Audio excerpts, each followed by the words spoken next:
तराजू और तलवार इनको मारो जूते चार। ये स्लोगन लिखने वालों के लिए क्या यूजीसी का रूल लागू है? क्या उनको ये पता है कि जब मैं कॉलेजेस में आज भी जो अंबेडकर हॉस्टल है, और मैं 2016-17 की बात कर रहा हूँ, जहाँ पे 3 रुपये हॉस्टल का फीस था, और मेरा एक दोस्त था एसटी कम्युनिटी से ही था, और मैं उससे मिलने गया था, और मैं वहाँ पे गया और वहाँ पे मेरे को एक बुक थमाई गई, अंबेडकर के नाम पे लिखी हुई बुक।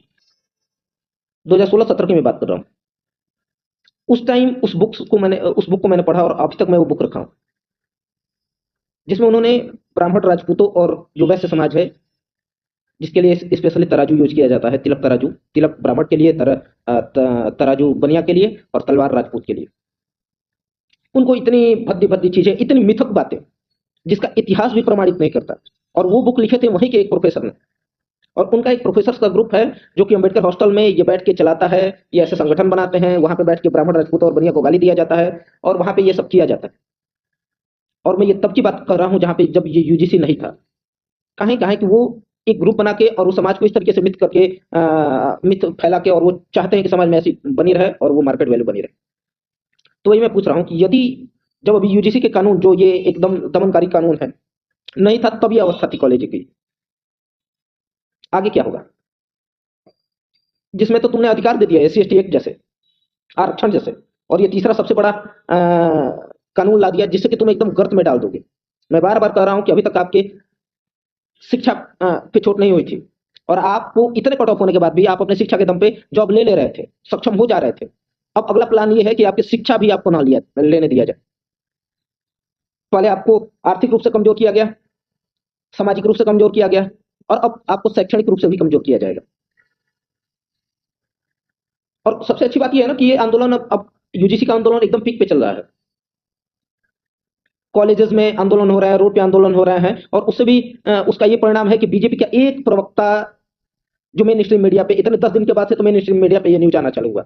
सोचिए इन्होंने न्यूज को कितना दबा रखा था। इन्होंने ये मान रखा था कि चलो मीडिया पे ये ये न्यूज नहीं आने देंगे, और अचानक खुद ही 10 दिन में वो दब जाएगा।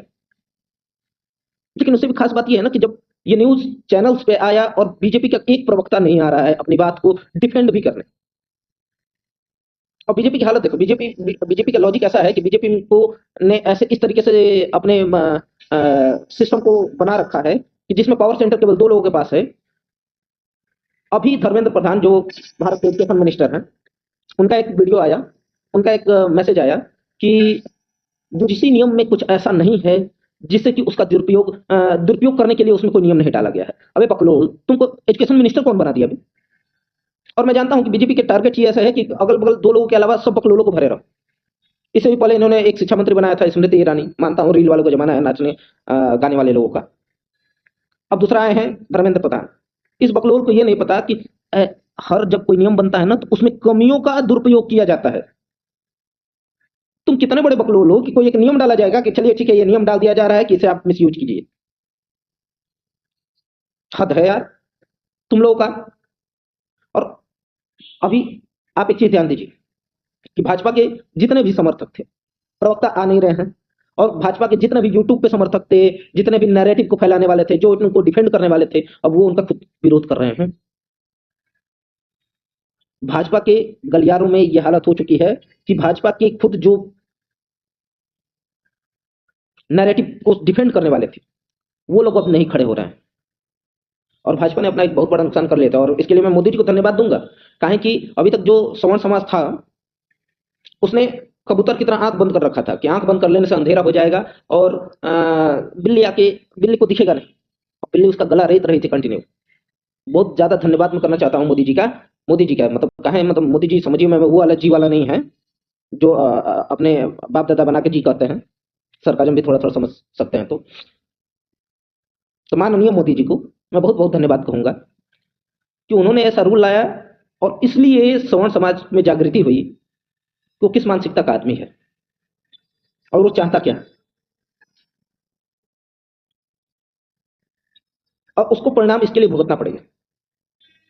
अंबेडकर हॉस्टल में जो होता है बनारस में, यदि आपको लग रहा है कि मैं ये बातें जो कर रहा हूँ एक द्वेष में कर रहा हूँ, चाहे मैं एक हवा में बाजी कर रहा हूँ, तो आप एक हफ्ते जाइए बनारस के अंबेडकर हॉस्टल के पास, वहाँ पे एक हफ्ते रहिए, विजिट करिए, आपको पता चल जाएगा। हफ्ते में कम से कम 2 दिन वहाँ पे बैठ के, और वहाँ के प्रोफेसर, और जरूरत पड़ेगी तो मैं उनका नाम भी ले लूंगा, वो बैठ के मीटिंग करते हैं और वो अपनी बातें किस तरीके से भ्रामक तरीके से एक विशेष वर्ग के खिलाफ बोलते हैं।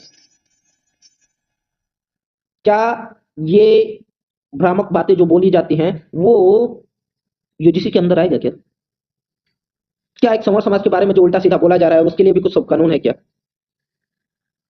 कुछ लोग ये कह रहे हैं कि नहीं, क्या बात कर रहे हो, जानते हो सेंट्रल की बीजेपी जो है वो स्टेट में चुनाव होने वाला है, योगी जी को कमजोर करने के लिए ये कर रही है। तो योगी जी के मुंह में दही जमा है क्या? हाँ, फायर ब्रांड बनते हैं, वो काहे नहीं बोल रहा है? चलो ठीक है, बोल रहा। योगी जी का अगला चुनाव जो 2027 में है उससे पहले कम से कम 1000 मुद्दे ऐसे उपजेंगे और 1000 मुद्दे ऐसे दब जाएंगे।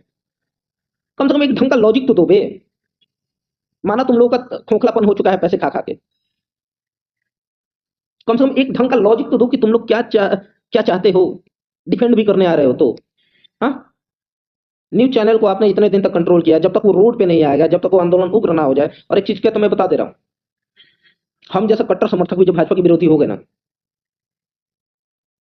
तो बहुत सारा समर समाज के दिमाग में ये बातें फैल चुकी होंगी और इसका परिणाम दुष्परिणाम भुगतना ही पड़ेगा।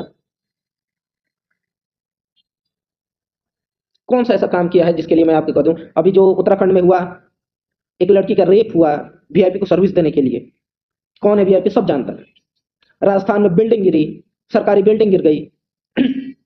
मऊ बहुत ज्यादा दूर की बात नहीं है, यही यूपी के मऊ में एक ऐसा स्कूल है जहां पे पूरे स्कूल में केवल एक टीचर है जो कि प्रिंसिपल है, उसने अपनी पूरी जीवन की कमाई लगा दी, स्कूल को उस लेवल के बना दिया सरकारी स्कूल के, वहां पे शिक्षक अवेलेबल नहीं है। सारी व्यवस्था उसने, digital library, digital classroom, classroom का इंफ्रास्ट्रक्चर उसने अपनी पूरी सैलरी डाल दी। वहां पे केवल एक टीचर है वो। केवल मोदी की बात नहीं कर रहा हूं मैं, योगी क्या कर रहे हैं तुम देखो। मैं पहली बात मैं बता दे रहा हूं कि भाजपा केवल और केवल सिस्टम को कॉमर्शियलाइज कर रही है।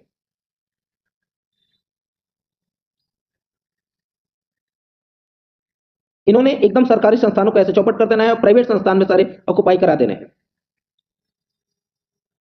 और ये चीजें मुझे दिख रही थी, लेकिन यदि मैं कहने जाऊं, मैं अपने बाप दादा को ये बात कहूं, अपने भाई बंधुओं को ये कहूं, तो लग रहा था कि अरे तो प्रभावित हो चुके हैं। किससे प्रभावित होंगे? वो पगलुआ से, अपोजिशन में जो चिल्लाता रहता है कि 90% समोड आ गए हैं, उससे नहीं प्रभावित हुए। लेकिन मुझे पता है कि जो सामने वाला जिससे आप प्रभावित हैं वो तो और गया गुजरा है। इसका मतलब नहीं कि पगलुआ को जिता दे, लेकिन यदि ये हार रहे हैं वो जीत रहे हैं, तब मुझे कोई दुख नहीं है।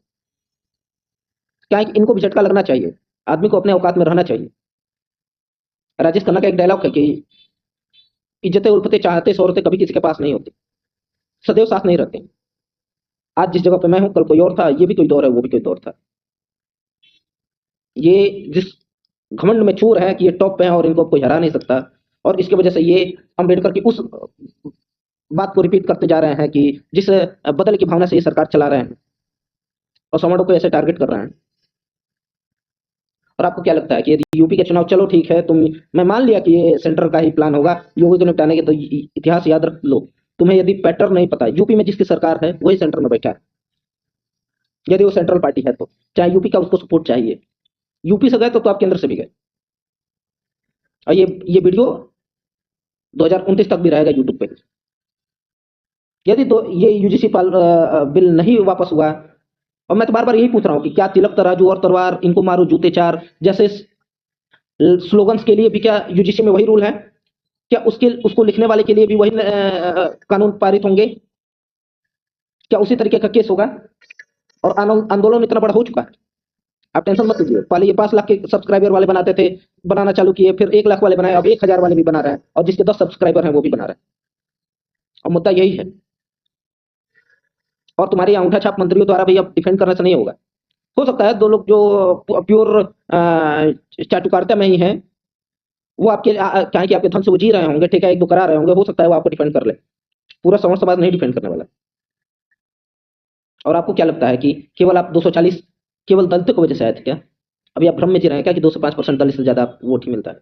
उस टाइम में समाडो का ही था। आप अपने आपसी कारण, टिकट डिस्ट्रीब्यूशन के कारण लोकसभा चुनाव में 240 पे आ गए, कहा कि आप यूपी में आधे आधे पे खेल पे चले गए।